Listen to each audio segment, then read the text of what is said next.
আমাদের প্রথম দেখা কি 2011 আমাদের বাসার ছাদে। আমাদের বাসায় একটা ছোট অনুষ্ঠান ছিল। নরমাল হাই হ্যালো সব কথাবার্তা হয়েছে, নাম্বার এক্সচেঞ্জ হলো, দেন উই স্টার্টেড টকিং। ওর মা ফোন করেছে আমার নাম্বারে প্রথম ধরা খাওয়ার হ্যাঁ, পরে তোর মা আমাকে বলছে যে আমি জানি তুমি আর অবন্তী কথা বলছো, আমি জিনিসটা পছন্দ করছি না, আশা করবো যে তুমি এটা কন্টিনিউ করবে না। আমি বাইরে চলে যাই পড়াশোনা করার জন্য। এয়ারপোর্টে অবন্তী কাঁদছে, আমার মা নিজে কান্না বাদ দিয়ে এসে অবন্তীর দিকে তাকিয়ে, ও এত কাঁদছে কেন, আমি কাঁদবো, ও কাঁদতেছে। আমরা তখন একটা দেশে গিয়েছিলাম, আমার আম্মু সিম নিয়েছিল, আমি সিম নেই নাই। আমি তখন এক একটা শপিং মল এক দোকান থেকে আরেক দোকানে গিয়ে I use to collect wifi password, তারপর ওকে ফোন দিয়ে ওই ঘুম থেকে উঠাতাম। এই টাইমটা খুব টাফ গিয়েছে যে আমি দেশের বাইরে ছিলাম, আমার বাবা মা একেবারে একা, তো প্রতি সপ্তাহে আসতো, বাবা মার সাথে দেখা করতো। আমার কাছে মনে হয়েছে যে we have a nice future together. Then I came back to Bangladesh, আমরা কথা বলা স্টার্ট করলাম, ওর বাসায় আমি আমার বাসায়। ইন 2018 বাবা মারা নিজেদের ভিতরে কথা বললেন, তার একটা ডেট ফিক্স করলেন। আর যারা বাসায় জানাতে পারেননি এখনো, তাদেরকে বলি ভাই, আপনি যত সহজে তাদেরকে বলতে পারবেন আর কেউ সেভাবে বলতে পারবে না। আপনি কি ফিল করেন এটা আপনি বলতে পারবেন।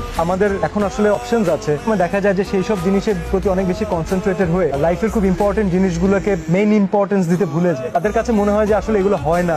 যখন কঠিন সময় আসবে তখন যদি আসলে হাত ধরে না থাকা যায়, পরবর্তীতে হাতটা কিভাবে ধরে রাখবে।